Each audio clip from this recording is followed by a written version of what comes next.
दोस्तों आपके लिए गुड न्यूज़ है। गुड न्यूज़ ये है कि आज से हमारा ग्रामर पोर्शन का सिलेबस शुरू हो रहा है और ग्रामर को हम लोग इतने अच्छे से पढ़ेंगे कि आपको फिर से कभी ग्रामर की ओर देखना नहीं पड़ेगा। तो आज जो हम लोग टॉपिक जो शुरू कर रहे हैं वो एकदम बेहद ही प्यारा सा टॉपिक है और वो आपका हर एक जगह काम में आएगा, वो है टेंस। तो आज से हम लोग टेंस का टेंशन को दूर करने की कोशिश करेंगे। दोस्तों मैं आपको कुछ भी यहाँ पर रटाने वाला नहीं हूँ, हर एक चीज़ मैं आपको कॉन्सेप्ट के साथ बताऊँगा, डिटेल में बताऊँगा और लोअर टू हायर लेवल तक मैं आपको पूरी तरह से कंप्लीट करवाऊँगा। दोस्तों टेंस तक पहुँचने के लिए, टेंस तक पहुँचने का हम लोग रास्ता पहले बनाते हैं। तो टेंस को समझना है तो हमें कुछ पहले स्टेप्स को देखना होगा। तो हम लोग जो पहला स्टेप देखेंगे, स्टेप नंबर 1, इस स्टेप में हम लोग समझने का कोशिश करेंगे कि आखिरकार ये टाइम होता क्या है। दोस्तों अगर टाइम को समझना है तो हमें समझना पड़ेगा कि टाइमलाइन क्या होता है। आखिरकार टाइमलाइन क्या होता है, तो मैंने कहा कि अभी जो समय चल रहा है वो कौन सा समय है। अभी जो समय चल रहा है वो कौन सा समय है, आपने कहा प्रेजेंट। चलिए बहुत ही बढ़िया सा बात है। अच्छा, प्रेजेंट के पहले जो समय बीत चुका है वो कौन सा समय होगा, आपने कहा वो हमारे लिए पास्ट होगा, पास्ट टाइम होगा। अच्छा, प्रेजेंट के बाद जो आने वाला जो समय है वो कौन सा समय होगा, आपने कहा फ्यूचर। बेहद ही अच्छे हो आप, काफ़ी अच्छे से जवाब देते हो। चलिए अगर प्रेजेंट की बात करें तो आज है 24 तारीख, 24/5/2022। तो ये हमारे लिए आज क्या है, प्रेजेंट है। मतलब अगर देखा जाए जो कल था 23 तारीख, तो कल अगर हम लोग कहते तो कल ये हमारे लिए क्या होता, प्रेजेंट होता। लेकिन आज ये हमारे लिए क्या कह रहा है कि आज मैं आपके लिए पास्ट हो चुका हूँ। मतलब ये 23 तारीख एक दिन हम लोग के लिए प्रेजेंट की तरह था और आज वो पास्ट हो गया। मतलब 23 एक बार यहाँ पर होगा, अभी कहाँ आ गया यहाँ पर। तो हम लोग के लिए ये 24 तारीख भी कल क्या होगा, पास्ट हो जाएगा। मतलब हम लोग देख सकते हैं कि जो प्रेजेंट होता है वही क्या बन जाता है, पास्ट बन जाता है। जो बीता हुआ प्रेजेंट है वही क्या हो जाता है, हमारे लिए पास्ट हो जाता है। और जो आने वाला जो है वो हमारे लिए फ्यूचर हो जाता है। जैसे 25/5/2022 ये अभी हम लोग के लिए फ्यूचर है, लेकिन एक समय पे वो हमारे लिए क्या होगा, प्रेजेंट बन जाएगा, फिर वो हमारे लिए पास्ट बन जाएगा। तो दोस्तों देखिए कुछ इस तरह से हमारा टाइमलाइन बन के तैयार होता है। दोस्तों ये कंप्लीट टाइमलाइन नहीं है, कंप्लीट टाइमलाइन हम लोग कुछ क्लास करने के बाद पढ़ेंगे, मैं आपको वहाँ पर बताऊँगा। चलिए बढ़ते हैं आगे की और आगे देखते हैं हम लोग स्टेप नंबर 2 को। दोस्तों हम लोगों ने टाइम को समझा, टाइमलाइन को समझा, अब टेंस को समझना है। तो दोस्तों एक चीज़ और है जिसे हम लोग कहते हैं एक्शन। मतलब कुछ कार्य तो होना चाहिए। तो एक्शन क्या होता है, एक्शन के टाइप्स क्या होते हैं।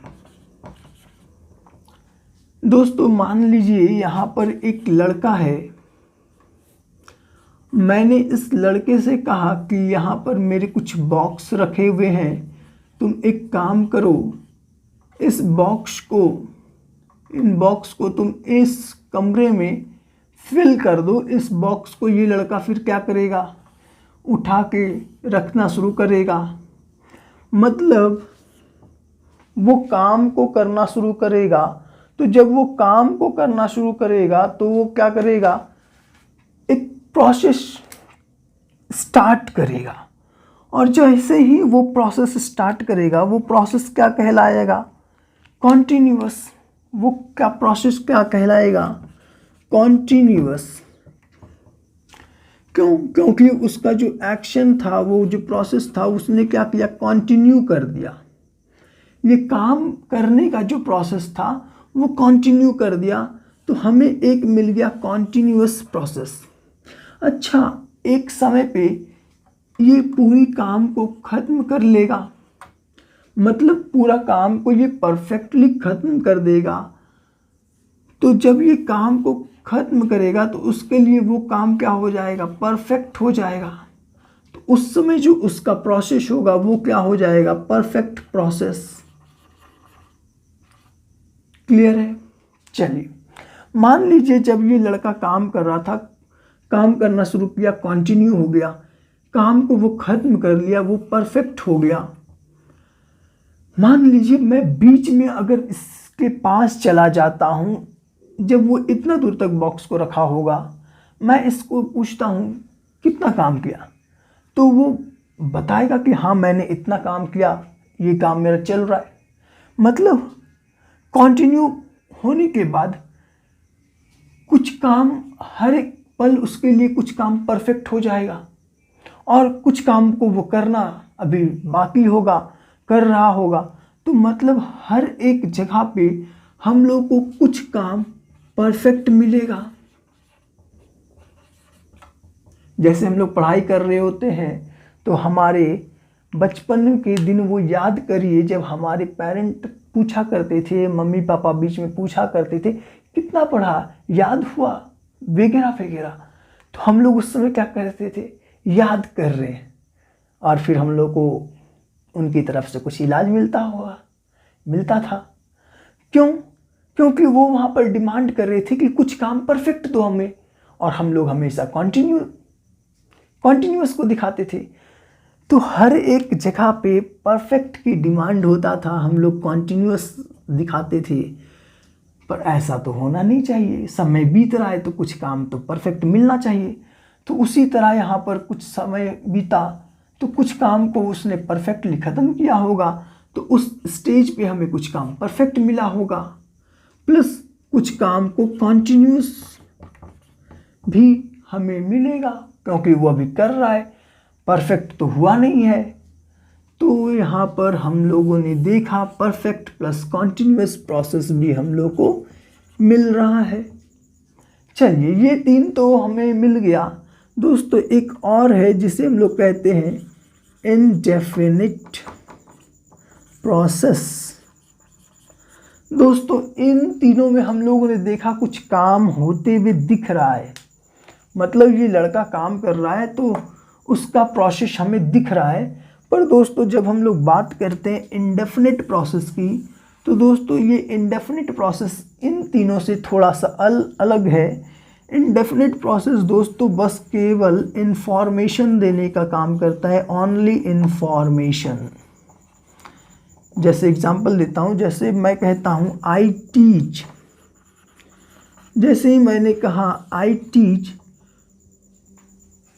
मैं पढ़ाता हूँ, आई टीच। क्या मैं पढ़ाता हूँ इसका ये मतलब हो सकता है कि मैं कोई एक्शन कर रहा हूँ? नहीं, आई टीच बस मैं इंफॉर्मेशन दे रहा हूँ कि मैं पढ़ाता हूँ, मैं पढ़ाने का कार्य करता हूँ। यहाँ पर तो कुछ एक्शन होते हुए दिख नहीं रहा है। तो इंडेफिनिट का काम है बस केवल इंफॉर्मेशन देना। आप जल्दी से कॉपी करिए, उसके बाद मैं आपको आगे बताता हूँ। थोड़ा सा रुकिएगा और देखिएगा ज़रा सा। यहाँ पर हम लोगों ने टाइम की बात किया, एक्शन का बात किया। और दोस्तों अगर मैं हर एक पास्ट, प्रेजेंट, फ्यूचर को अगर बारी बारी से उठाता हूँ और इन पे यदि रखने की कोशिश करता हूँ, तो देखिए क्या बनता है। Past indefinite, past continuous, past perfect continuous, past perfect, present indefinite, present continuous, present perfect continuous, present perfect. उसी तरह फ्यूचर को रखूँ तो future indefinite, future continuous, future perfect continuous, future perfect.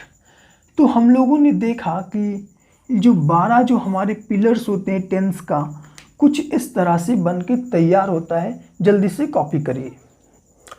चलिए दोस्तों, हम लोगों ने इतना समझ लिया है, तो आगे हम लोग समझते हैं स्टेप नंबर 3।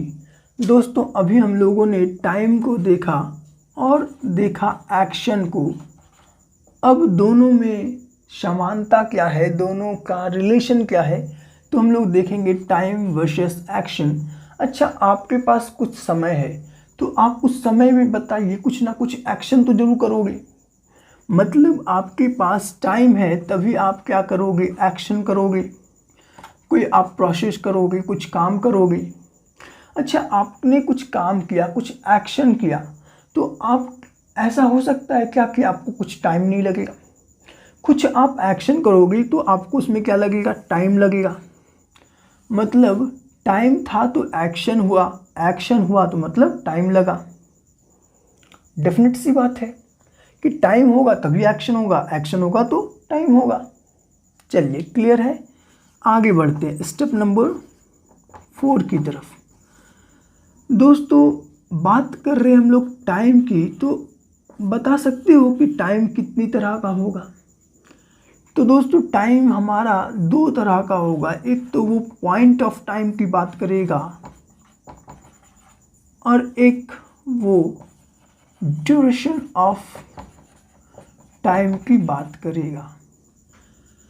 चलिए, क्लियर है। दोस्तों, हम लोग बात कर रहे हैं टेंस का और अभी तक हम लोगों ने वर्ब का जिक्र नहीं किया है।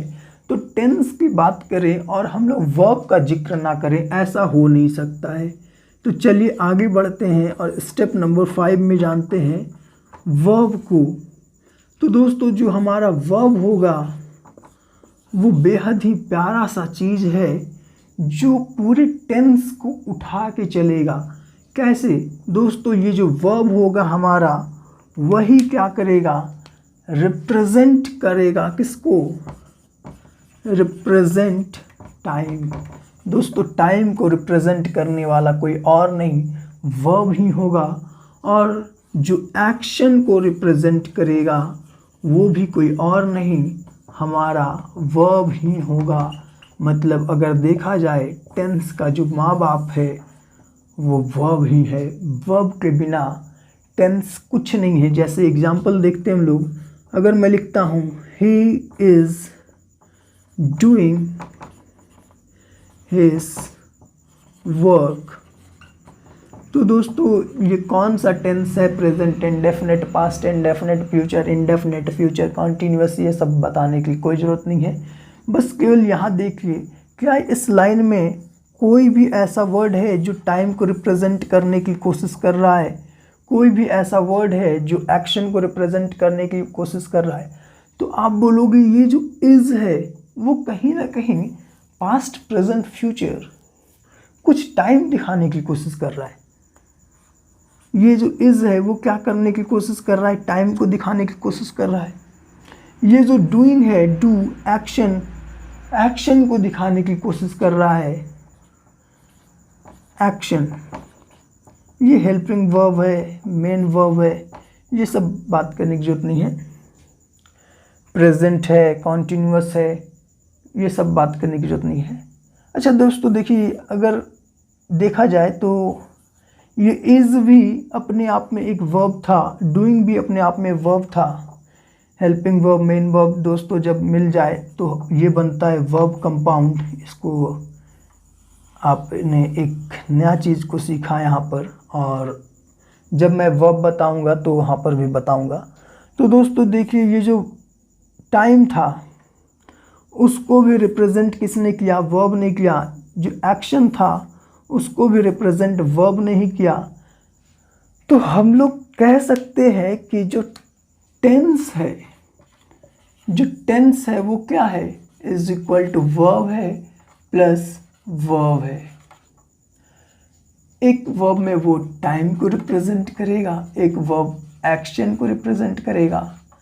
तो टेंस कुछ नहीं, वर्ब का ही हिस्सा है। चलिए नोट करिए। चलिए दोस्तों, वर्ब की हम लोग आगे बात करते हैं और स्टेप नंबर कौन सा हो जाएगा आप अपना लिखते जाओगे। हम लोग वर्ब में अब हम लोग तैयार करते हैं वर्ब के फॉर्म्स का।